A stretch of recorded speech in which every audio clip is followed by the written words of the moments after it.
Welcome to the 2021 Legislative Lookahead, presented by West Virginia Press, AARP West Virginia, and the West Virginia WVU University Relations and the West Virginia Press Association Foundation. I thank everyone for attending today's education panel. Our lineup will be statements from West Virginia Superintendent of Schools, W. Clayton Burch, Higher Education Policy Commission Chancellor Sarah Tucker, Fairmont State University President Dr. Mirta Martin, New River CTC President Bonny Copenhaver. Questions will follow. We will share email addresses after the call to help with follow-ups and questions that weren't addressed.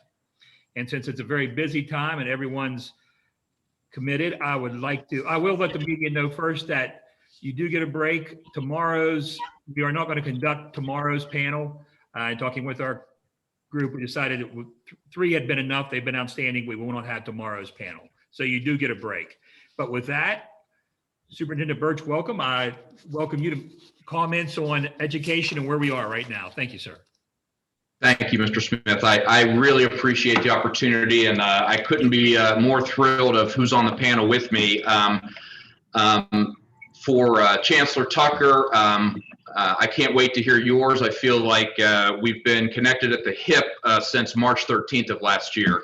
And I think that's where I want to start today for the media, is just a very, very quick snapshot of what the past year's been like. And I won't spend a ton of time on it, but I think it's important to set some context of how things have ebbed and flowed. And no matter what topic I talk about today, whether it be education, our children, our teachers, child nutrition, the dollars, innovations, challenges, first and foremost, I think it's really, really important that we continue to recognize this is an event that not one of us have seen in our lifetime.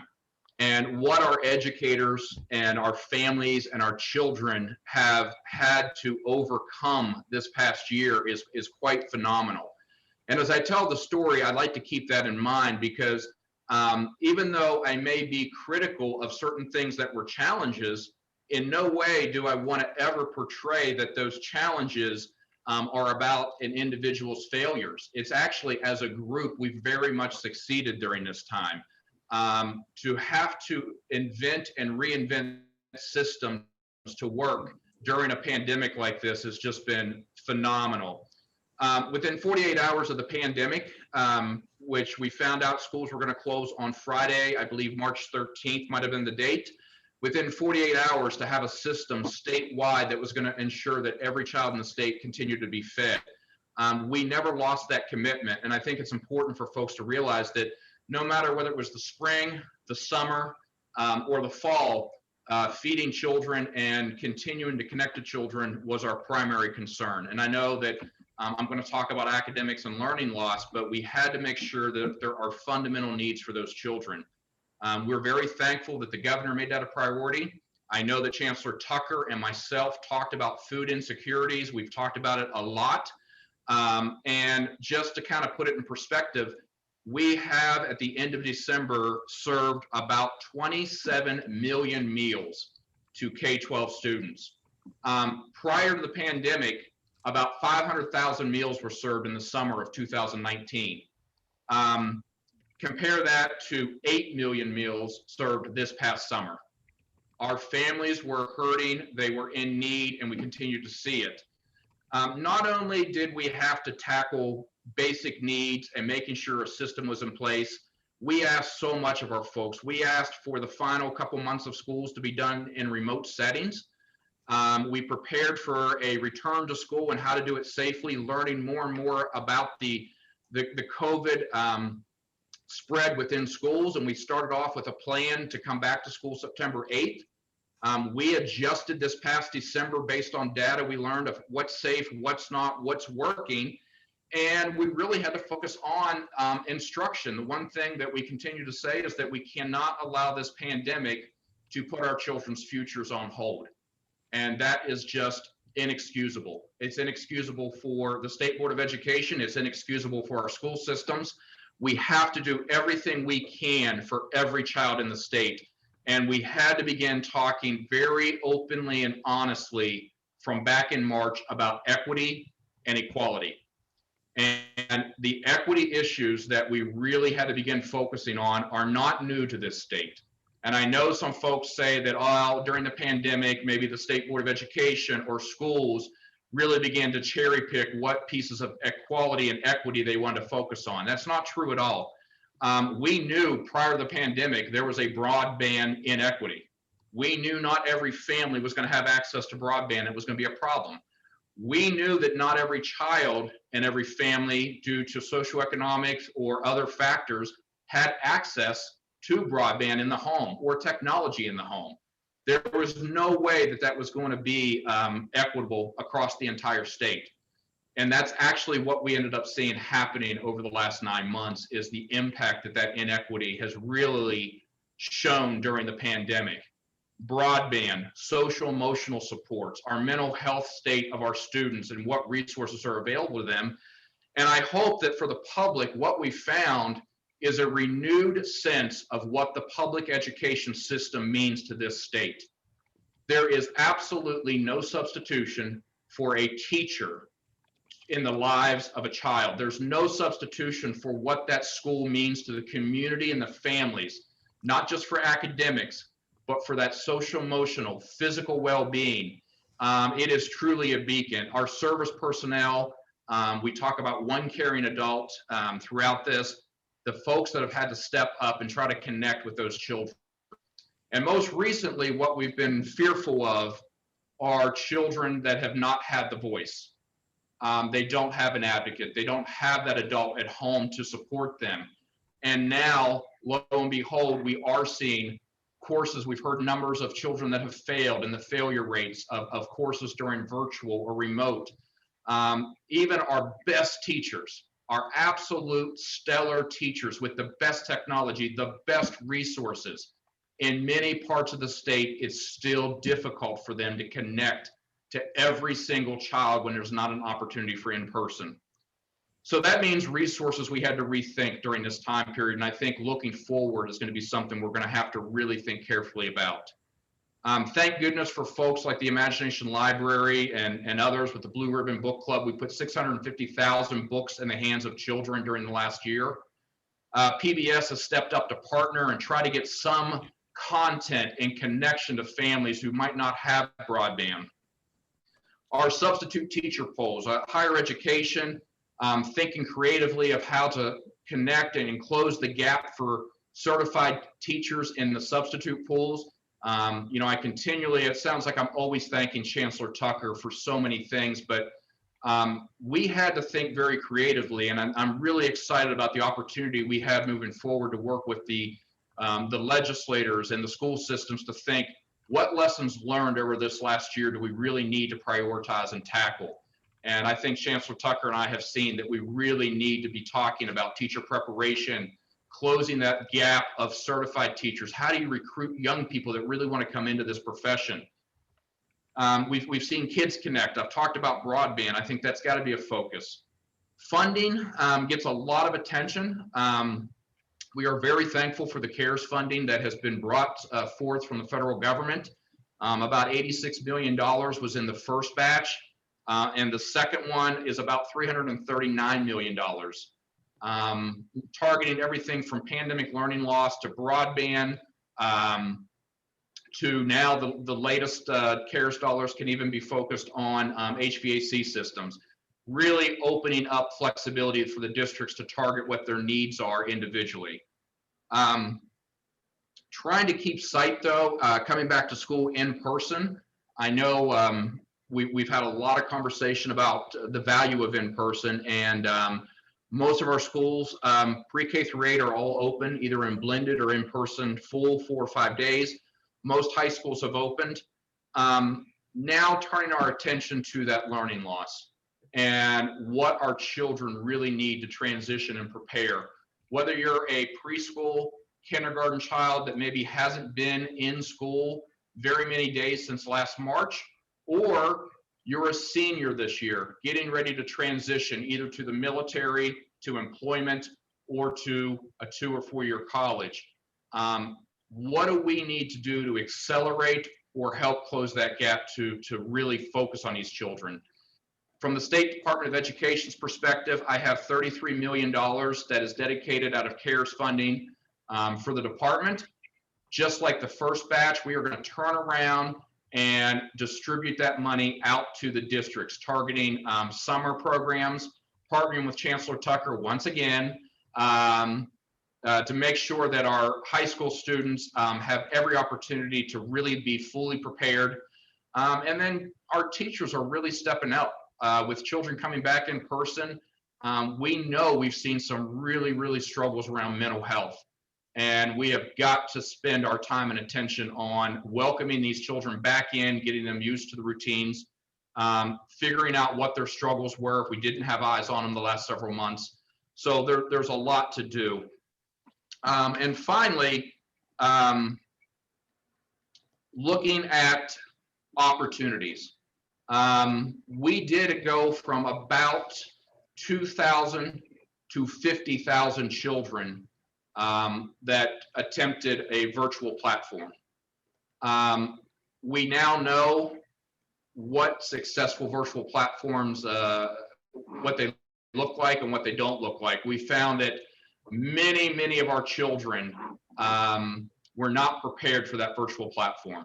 However, we saw many counties, everywhere from Wood County to Kanawha County, Upshur County, and many others, develop their own local virtual platforms, utilizing a 2017 piece of legislation that we're very thankful was there, and that requires all parents to have that option.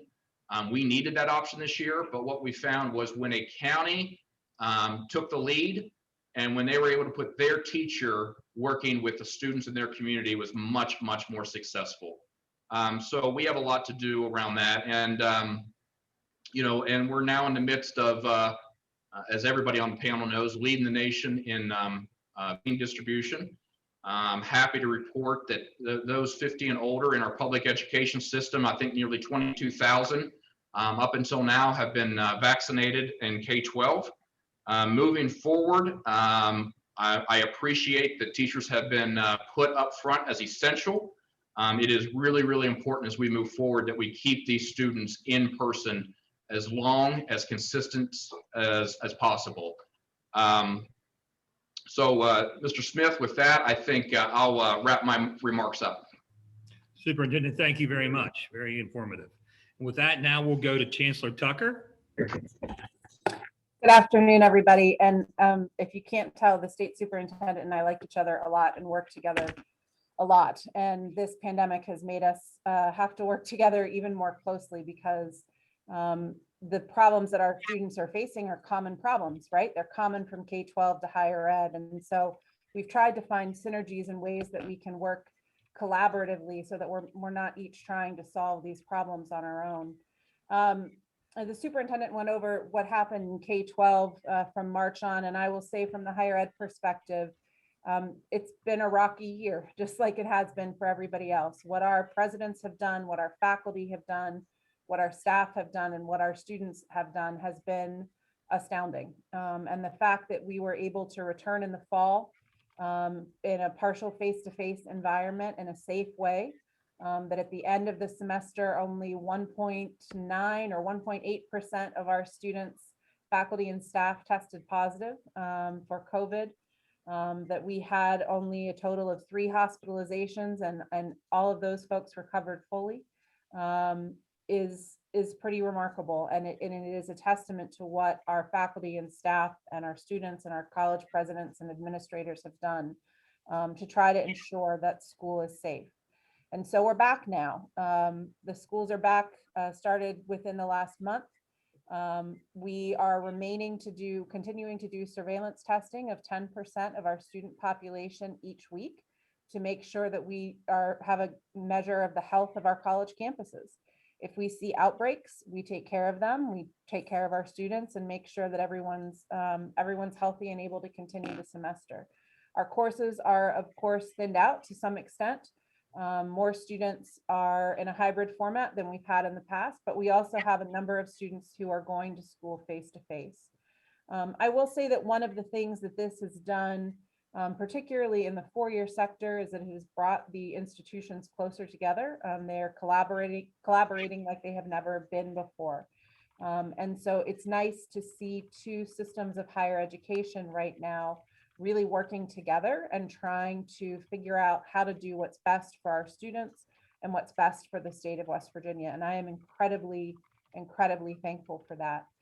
We also are very involved in the vaccination process. And so just like the state superintendent talked about vaccinating teachers in higher ed, we're vaccinating all of our faculty and staff who are in person, who are over the age of 50.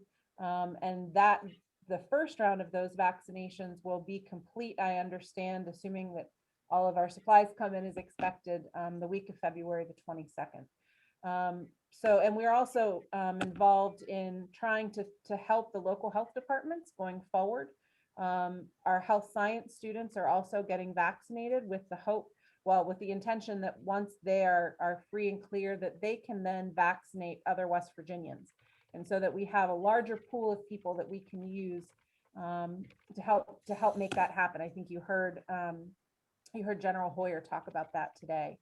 And so while we're taking all of these precautions and while we're coordinating all of these different events with the colleges, my role as chancellor is to really look into the future of higher education and think about what's coming up in our future. And I think you heard the superintendent say before, the future is coming and COVID is going to be behind us at some point. And what does this post-pandemic look like for higher ed in the state of West Virginia?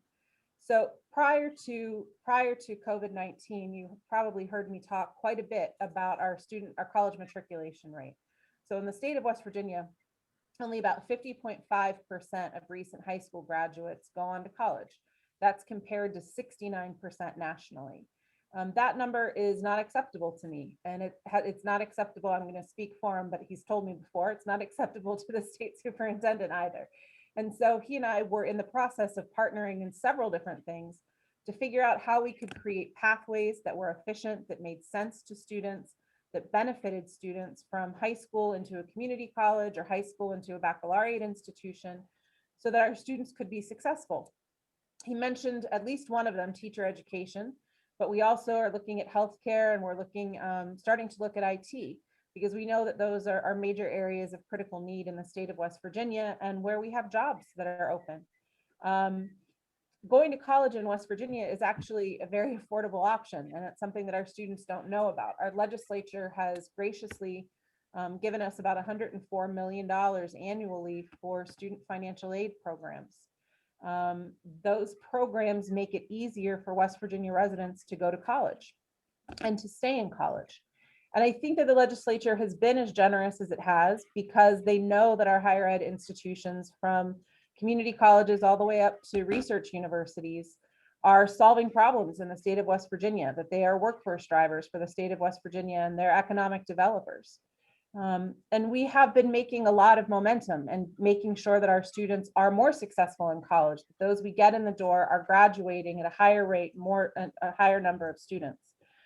And then the pandemic hit. And as you can imagine, our enrollment took a hit.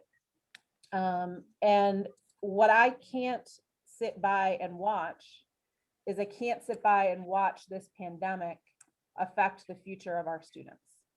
So we're keeping our eye on some things, and I'm thinking about the future and trying to think of ways and work with the superintendent and all the college presidents to think of ways that we can provide opportunities for our students.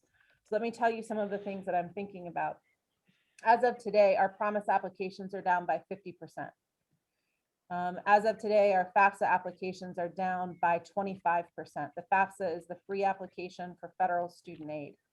The FAFSA is the gateway for all of our state aid programs. If you're going to get any sort of state aid in West Virginia, you have to fill out your FAFSA. And there are lots of reasons that this is happening. One of them is because of how the pandemic has affected K-12 and higher ed, right? I mean, that's really the biggest reason. Counselors, both at the K-12 level and at the higher ed level, are spread thin. They're working on so many things right now, so many issues that they've never had to work on before, that they're just managing the day to day. They don't have time to think about what's going to happen in the future. and they don't have time to help their students think about what's going to happen in the future. We know just from talking with teachers in K-12 and guidance counselors in K-12 that, just a year ago, they would get all of the students, all the high school seniors together and say, guys, it's time to fill out your promise applications and take everybody to the computer lab and fill those out. Well, they can't do that right now because that's not safe for students. We also know, as the superintendent mentioned before, that there are thousands of more students, tens of thousands of more students doing virtual school, doing homeschooling, and they're not receiving the same type of college counseling as they were receiving before, or they have historically received. But what is more troubling to me is when I look at those FAFSA completions, a student who's Pell eligible, so that means a low income student, is twice as likely to have not filled out a FAFSA as our non-Pell eligible students. So the students that we're losing right now in this pandemic are the students that we cannot afford to lose. They're the students that can't afford to go to college without filling out the FAFSA. They're the students that can't afford to go to college without West Virginia Invest, without the higher ed grant program, without Promise. Those are the students that aren't getting the information that they need. And a lot of this is going to go back to supports that they rely on either from K-12 or from higher ed. It goes back to broadband access. As the superintendent has talked about before, what is happening in education right now, and it's not just West Virginia, it's all over the nation, but what this pandemic has shined a laser on is the difference between the haves and the have-nots in education. Our students who need us the most aren't getting what they need from us right now. And if we lose them, it will have a terrible effect on the state of West Virginia, on its economy, and on our society. And we have to figure out a way to make sure that those students know that they can go to college, know that they can afford to go to college, know that they're prepared to go to college. As the superintendent mentioned, we're talking about ways that we can remediate students before they go to college. We know that the quality of education that they're getting right now, on average, is not comparable to the quality of education that they were getting before the pandemic. We know that. And so how do we buttress what's happening with them so that by the time they get to college or by the time they go on to whatever their next step is, they're prepared for that next step. And so we're working closely together to figure out how we're going to be able to do that. I will say that I hope that the numbers that I've given you about FAFSA and Promise alarm you, because they alarm me. I know that they alarm our college presidents. I also know that from talking to our students, so I've talked with both our college students and our high school students, their concerns right now aren't about the FAFSA or about the Promise. They're about, are they going to go to school in person? Are they going to get to hang out with their friends after school? Or is there going to be some sort of a COVID scare? Can they keep their grades up in the virtual environment? How are they going to keep themselves safe and their family safe? And what I'm asking for all of us, and have been repeatedly asking, is that we send a united message to them to let them know that they can't lose sight of their future, that COVID is going to end and their future is going to be there and they have to be prepared for it. And so in talking with our students, what they said to us was, don't hit them with everything. Don't make them make choices about where they're going to go to college, what they're going to study, what it's going to be like. Are they going to be in person? Just get them to take the first step, because what you're asking them to do is too overwhelming. So what I'm asking is for them to take the first step. Just fill out your FAFSA. Get your FAFSA completed. We have plenty of resources on cfwv.com that students can go to, that families can go to. We have financial aid hotlines. Our institutions are more than willing to help. Get the FAFSA completed, because college is within your reach and it will change your life. From a policy opportunity and policy perspective, because I know that's why we're here today. I listened to the previous panel and I was thrilled to hear Speaker Hanshaw talk about a broadband initiative.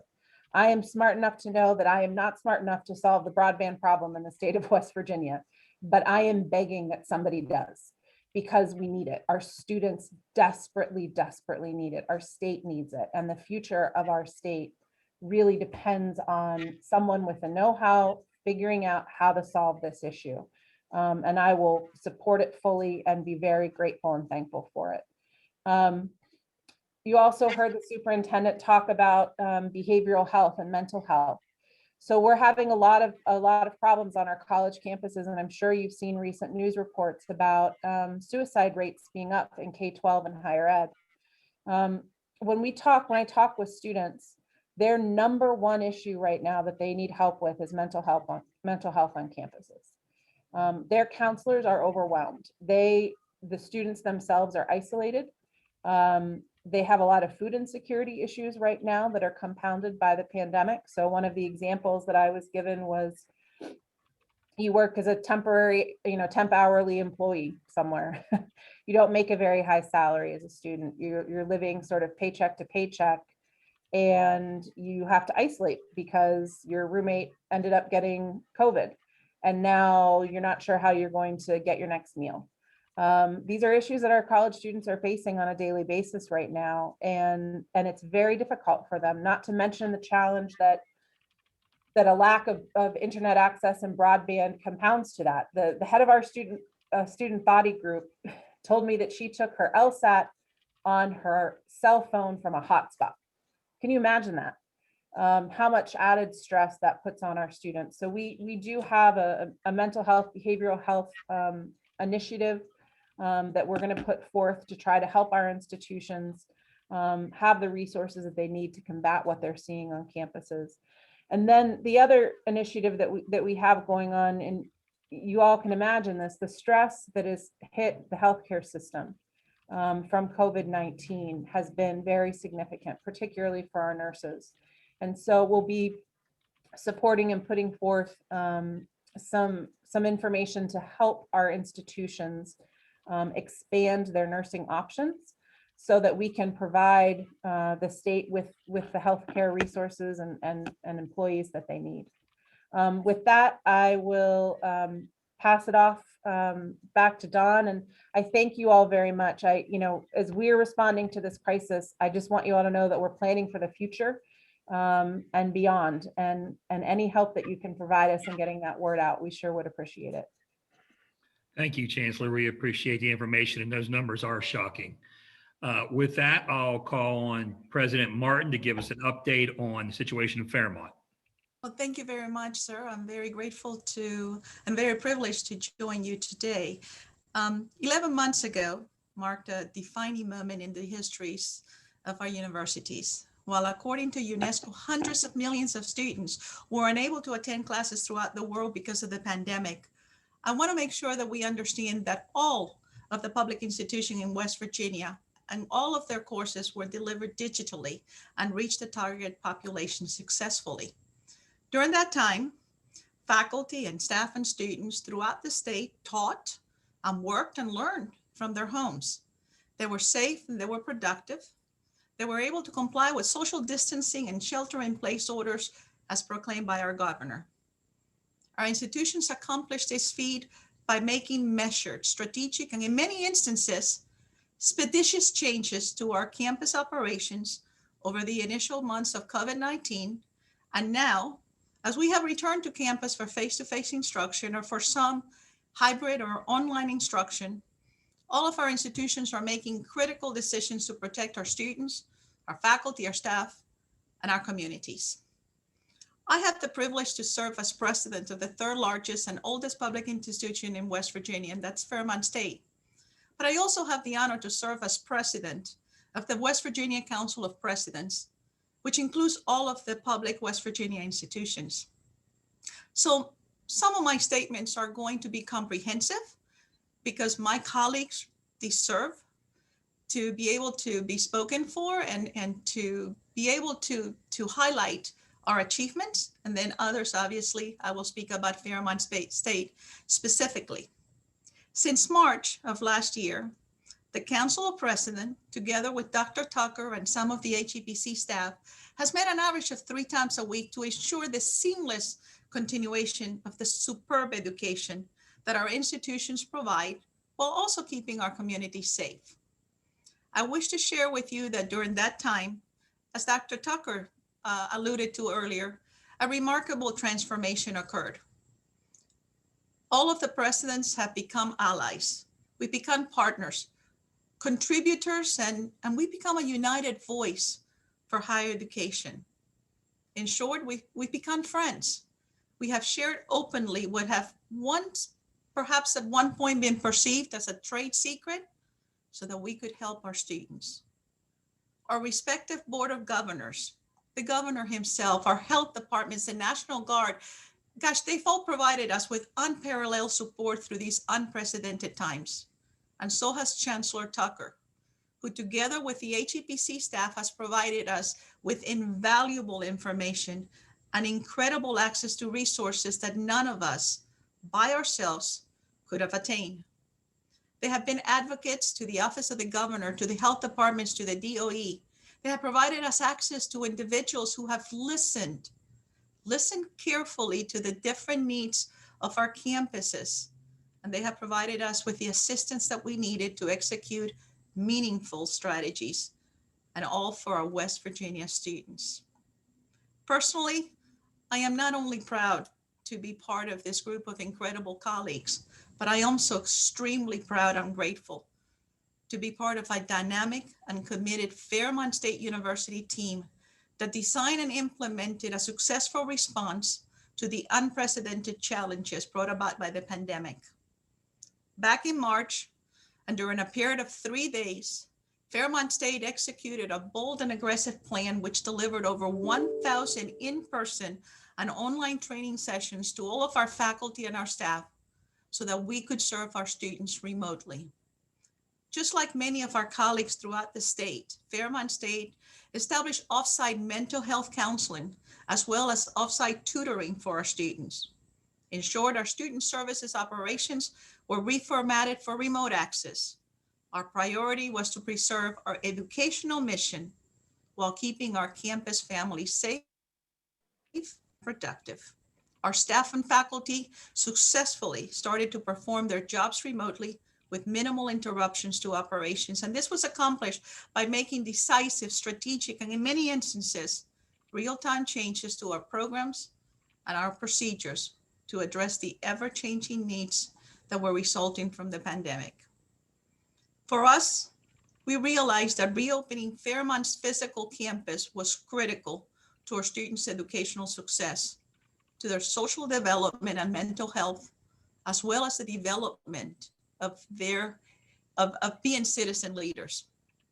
You know, one of the unique characteristics of Fairmont State is the fact that we educate the largest percentage of West Virginia students. About 92% of our students are from West Virginia. They come from every single county in our great state.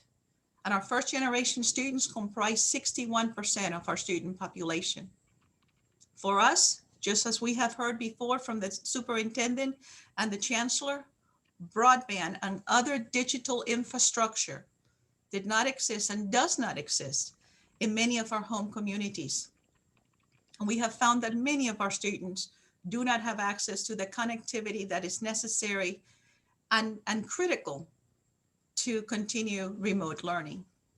Indeed, our least advantaged students are our most vulnerable students, and they have the most to gain from a safe return to campus and a supportive campus community.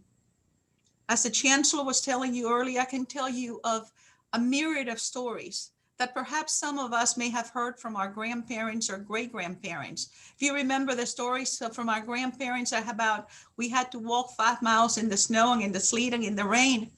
Well, this spring, I heard similar stories from my kids, from my students. Stories about having to walk or drive an hour or an hour and a half to sit in a parking lot of a McDonald's and do homework over a cell phone. Or the fact that the students had one computer at home and 7 children, and they all had to go online to do their homework. And sometimes that student's turn was at 3 a.m. in the morning. So we recognize the importance of our students' return to campus, and even more paramount, the importance of protecting the health and well-being of our faculty, our staff, our students, and the greater community. And so we developed and announced a new academic calendar that enabled the university to return to face-to-face instruction safely. We started the semester face-to-face, and 15 weeks later, we finished the semester face-to-face.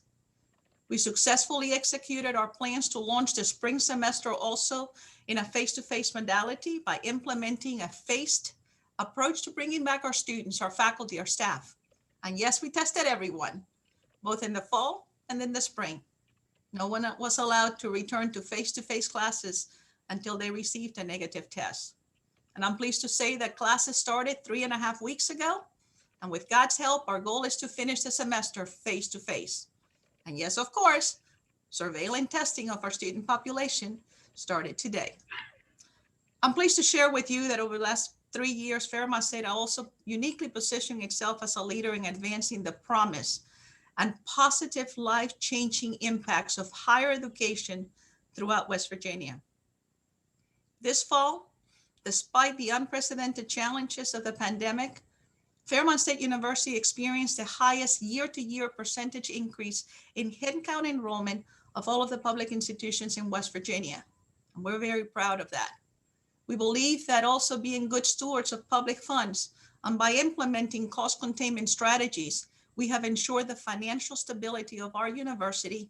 And we are very proud that we finished the year in a net positive position. As I conclude, I'd like to provide you with some brief statistics about the future of higher education. Regrettably, higher education throughout the United States and certainly here in West Virginia is facing unprecedented challenges, not just because of the pandemic, but because of the decline of college-age students. Ladies and gentlemen, the demographics are working against us. Throughout the nation, institutions are beginning to fail at an exponential rate. According to the most recent data available from the National Center for Student Statistics, more than 70% of all college and university closures over the past 20 academic years occurred within the past 5 academic years. Actually, a Harvard business professor from a think tank predicts that half of all post-secondary institutions will cease to exist or will become bankrupt by 2028. And some believe that the pandemic is only accelerating this prediction.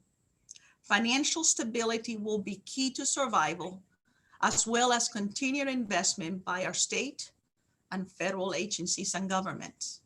West Virginia must continue to provide for the common good by investing in higher education. After all, that is the quintessential essence of the role of government, to educate its citizenry, and we do it very well. Higher education needs to continue to support our elected leaders so that in turn, we may continue to educate West Virginia's next generation of leaders. And we need our legislators, we need our governors' continued support, and we are thankful for what they've done thus far. These are indeed extraordinary times, and I am truly grateful to be surrounded by an extraordinary cadre of higher education leaders who, together with the governor and the legislature, have focused their energies and their intellect to ensure that West Virginia emerges as a leader in the new economy. And we will do this by providing an exceptional education to all of those students who seek it, because they are worth it, because that education is transformational. And we will do it also by providing an educated workforce to our industry partners. Sir, I am so grateful, Mr. Smith, to be allowed the opportunity to visit with you today, and I turn it over to you. Dr. Martin, thank you very much for that information. It was wonderful. Now we will go to President Copenhaver, from New River CTC to hear how COVID and what situation has impacted them. Sure. Thank you very, very much. I'm always so excited to talk about my institution, and will tell anybody who will listen about our story. And so I am pleased to share a little bit with you today. This I just started my third year as president of New River CTC, and I don't think, a year ago, January, I would have thought that my second year as a president would have included a pandemic. That just wasn't anything I think any of us were prepared for. But I am so proud of my institution and our ability to be flexible and to change and to grow with the times that we found ourselves in. For those of you that might not be familiar with New River is the newest of the community and technical colleges. We were founded on July 1st of 2003. Our mission is to provide accessible, affordable, quality education and workforce programs in a 9-county service area. And our region includes Fayette, Greenbrier, Mercer, Monroe, Nicholas, Pocahontas, Raleigh, Summers, and Websters County. Our students can take courses at Beaver, Gent, Lewisburg, Marlinton, Princeton, and Summersville. So we are proud of the outreach that we have in a very rural part of the state. We offer academic certificates and degrees along with workforce training, and we design our programs to meet the needs of our students and our regional employers. And we meet the needs of our students by pairing a student's ability and their interest, their skill set, to training that will secure them employment. We help our students by looking at ways to build our academic schedules and calendars to accommodate students who work, who take care of children, and in some cases take care of aging parents. We help students plan beyond their degrees by working with other institutions of higher education across the state by creating pathways so that students can continue to build on their New River education. And we did all of that before the pandemic. And we continue to do that during the pandemic. One of the things that I have shared with my staff, especially this year as we came back in the fall, we had become so sort of absorbed in a pandemic. And, the pandemic is not our job. Our jobs are the students that we have, and that we are dealing with this pandemic, but we also have a college to run, and we have to get our students through this time safely and effectively. And I will not deny that this past year for us has been exceptionally painful. And the loss of enrollment for us has been terrible. Financially, of course, but also as my colleagues have shared, that means that people aren't coming to us for an education or aren't able to stay with us right now to go to school because of the world at large. But while it is true that COVID has left us bruised as an organization, we as an institution are not giving in to what is happening. And we roll up our sleeves every day to make New River a safe learning environment, one that survives and one that will thrive in spite of the challenges. In January of 2020, we did premiere a new strategic plan that was to govern the next 3 years with enrollment goals and other benchmarks for us. But the overriding big picture piece of our strategic plan is this. It is to change from the mindset that students should be college ready to one that continuously improves upon processes, actions, and attitudes to make New River CTC ready for its students.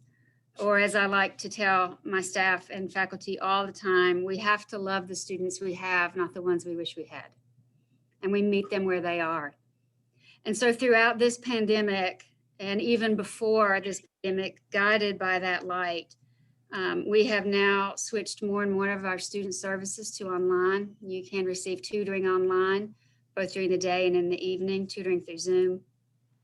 Our financial aid process moved almost overnight from a paper-based snail mail process to one that is completely electronic, start to finish, and we will maintain that even after the pandemic.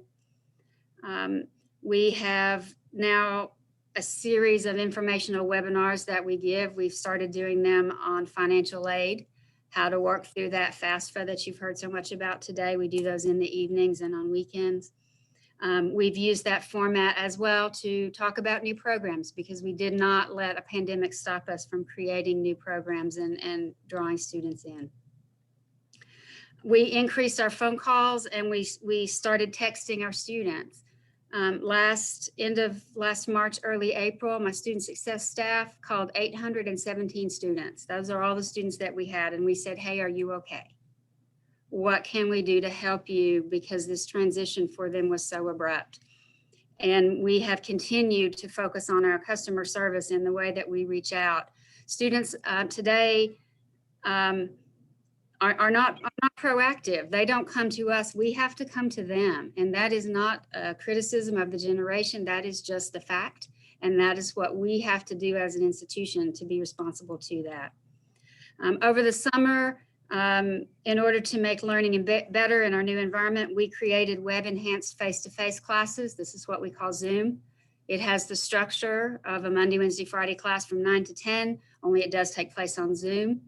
And it gives students that feel of an in-person class that we were craving. And because only our technology students and our nursing and allied health and EMS students are actually on our campus right now. We have started, as of this semester, an LPN to RN bridge program. So we have our first cohort of 10 students getting ready to become nurses, which we are so proud of, and it was a long time coming. By next year, we should have a physical therapist assistant program back online and running, and are currently working through the aerospace industry to look at what we can do there. So we didn't stop. You know, we did all the things that everybody else had to do when we made all those shifts, but we have tried to make sure that the changes that we were making, we will be able to use on into the future as we continue as an institution.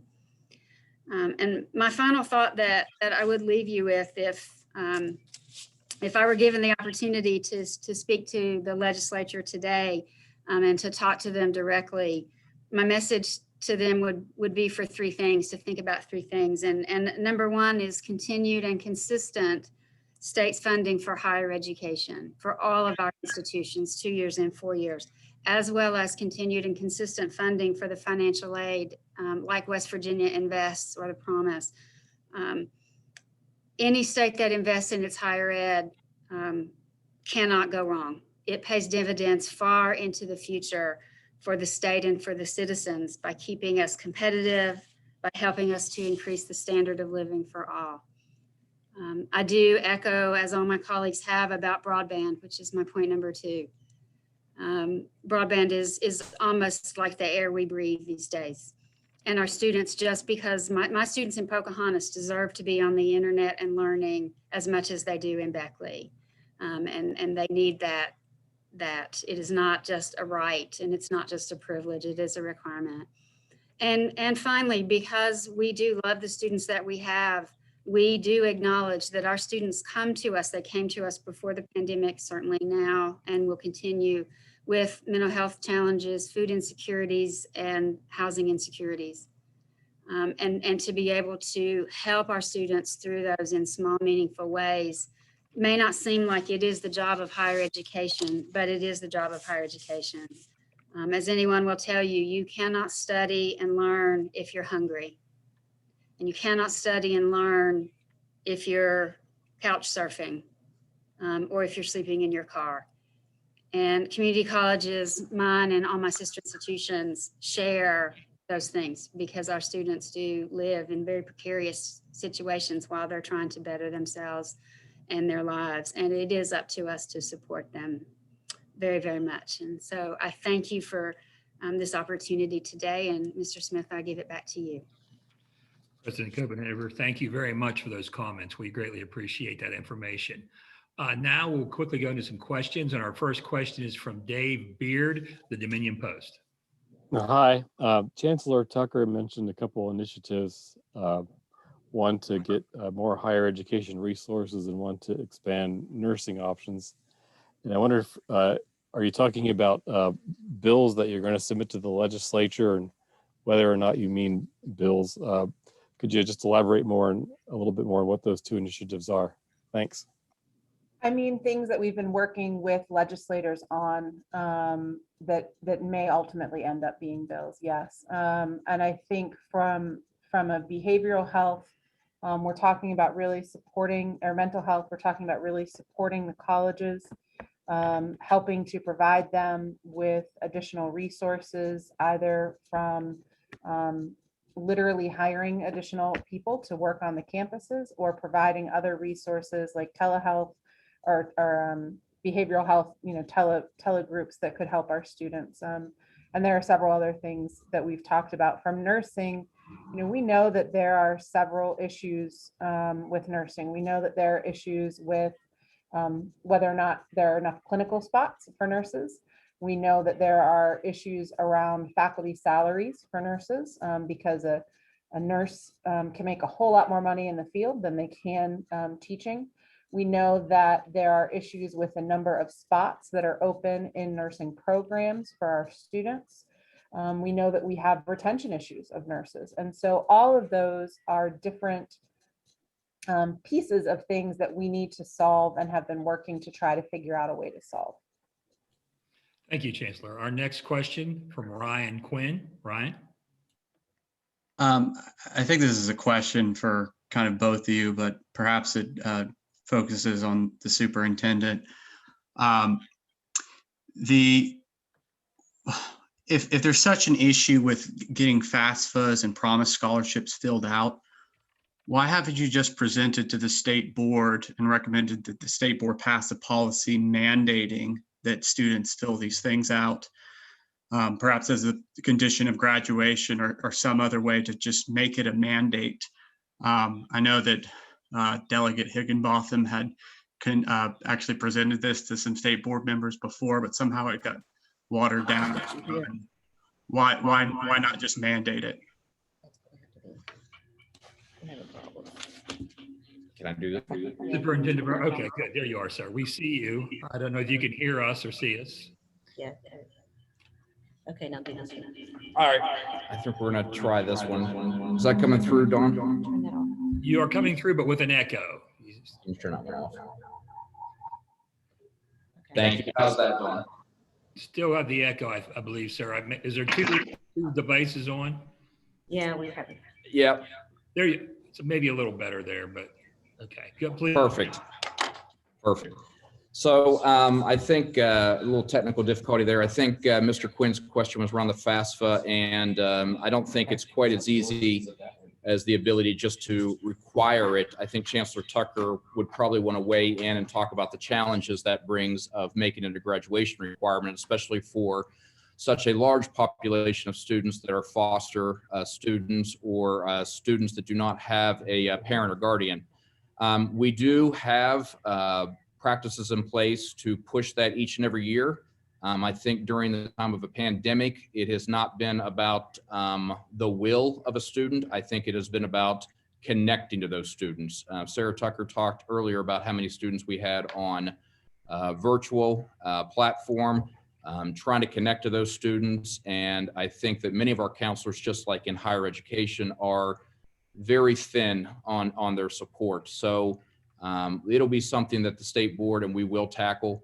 But Sarah, I don't know if you have anything to add about your concerns with that.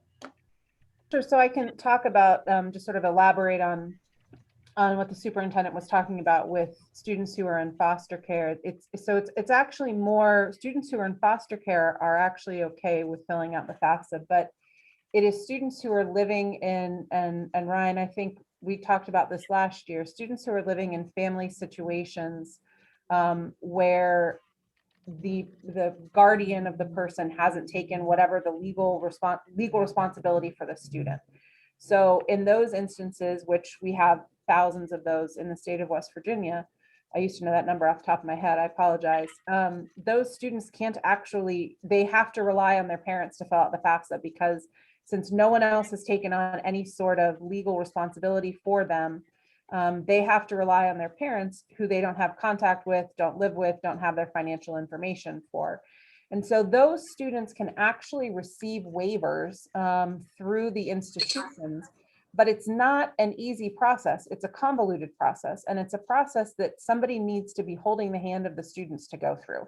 And that's just not happening right now. And so if we simply say every single person has to file the FAFSA or they won't graduate without putting some caveats in there about waivers or exceptions, you could have a situation where you have students who are in difficult home situations who deserve to graduate from high school who won't be able to because of something that's not their fault, because their parents aren't giving their information to them in order to fill out the FAFSA. Thank you very much. The next question I'll ask, I got in the queue. With COVID and the restrictions of gathering, and this is for Superintendent Burch and Chancellor Tucker, how have you been able to meet with legislators? Are there more meetings, fewer meetings? I know you can't talk about specific bills, but give us some insight into how much you're meeting and how much work's going into this, if you would, please. You want me to tee that off? So a whole lot of phone calls. There have been a lot more phone calls, a lot more Zoom meetings. There have been some in-person meetings, but as you know, we didn't have interims really this year. And so that was a big difference for us. I think that resulted, at least for me, and I won't speak for the superintendent, but for me, that resulted in a lot more individual calls from legislators who are wanting to understand constituent complaints, what was happening here, what was going on there. So I fielded just a number more phone calls and emails than we historically have. Superintendent? No, I'll actually agree with Chancellor Tucker. Not only a lot more phone calls, finding out exactly which legislators prefer Teams versus Zoom. But they have, probably I've had more ongoing consistent access and meetings because of the pandemic and the inability to meet in person. But again, a lot of phone calls. We are near the time, but we only have two more questions. I hope you can hang on to that. Liz McCormick is next. Good afternoon. This is Liz McCormick, West Virginia Public Broadcasting. Hi, everybody. This question is for Superintendent Burch. You mentioned earlier that you had $33 million that would be going towards summer programs for remediation efforts. I was wondering if you could talk a little bit more about what those summer programs might look like, what they might be. And as we go into the session, are you going to be asking for additional funding towards remediation efforts from the legislature? Thank you. Great question. So let's start with the $33 million first.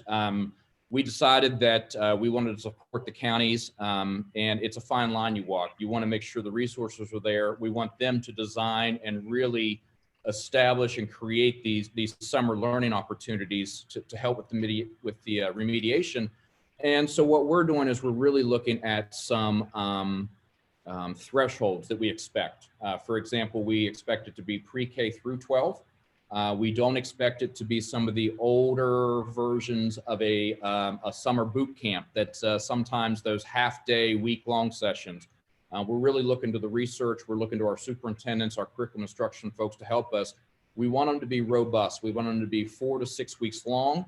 We want them to be a variety of supports, not only to help those that might be in a high school for credit recovery, but as I said before, we really want the ability for students who typically would not have been part of a summer learning environment to have an opportunity to really either hone their skills or have those refresher courses. I have a senior myself who has spent the senior year in virtual education. I'm sure he will tell me he is very, very ready. So President Martin, if he comes to you, he's very ready, he's going to say, but I, watching him as a parent and as an educator, know there's a lot of skills that he could really focus on if he had an opportunity in the summer to really ensure that he is prepared. We have pre-K students, about 5,000 of them that did not participate this year in preschool. So we know there's some folks that we really need to focus on school readiness. We have folks that went in and out of remote or in-person and virtual. So the $33 million is robust, longer term, and let's really focus on a full-scale variety of offerings. Transportation, meals included, working with your community partners, bringing them in to be part of a very, very robust summer learning program. the asking for more money, I don't think the state board or I have been in a position to where we have a lot of initiatives that we do target remediation already. Until we really get a chance for all of our educators, those children back in person, get past this pandemic and really start establishing what is the learning gap or learning loss we're really dealing with, I think that would be a little premature. Thank you, Superintendent. And now, if anyone has a hard out, I know some of you do and your schedules, we understand, but I'll ask Kaylee Kroll for her question. And if you can hang on for that, we'd appreciate it. Hi, I was just going to piggyback off of that. That was really my question. Where does the recovery for academics start? Does that start with assessments? And how long are we anticipating that we're going to have to utilize these heavy remediation programs? Thank you. So for K-12, I'll tell you, a group of teachers I spoke to in the Ohio County area prior to the holidays would have told you that any type of remediation starts now. There's not a wait for it. They probably would have categorized themselves as a group of teachers who are already targeting the individual learning losses. But I also think that when we talk about this remediation or learning loss, I think we got to really talk about, we already had some achievement gaps and disparities prior to the pandemic. We've seen the pandemic actually exacerbate those. So some of those initiatives, you don't stop them, you continue them or you enhance them. I think what we're also hearing from teachers is that when they have the opportunity to have these students back in, they have to be prepared to, before they really meet that learning loss, they really have to be prepared to understand any supports that student may need. We heard Chancellor Tucker and our university presidents talk about mental health and really making sure that our campuses and our environments are very, very supportive. So that remediation needs to be very, very holistic. You know, tomorrow I hit the road. I'm out and about beginning tomorrow in Southern West Virginia. And part of the dialogue we'll be having for the next 2 days with teachers and parents and students is going to be about, now that we're back, more in-person instruction, what do each of those sectors need? So Chancellor Tucker, I don't know if the remediation question is any different for you. No, I think you summed it up perfectly. All right. I know that you have busy days scheduled and we were already over our time that you allotted us and we greatly appreciate it. As the father of 3 children, one looking at CTCs, one graduating to teach elementary ed, and one a sophomore in high school, it's important news as media and as a parent. So thank you, and thank all of our reporters for their time, and we greatly appreciate it. And with that, enjoy the rest of your day and be safe. Thank you. Thank you. Thank you so much.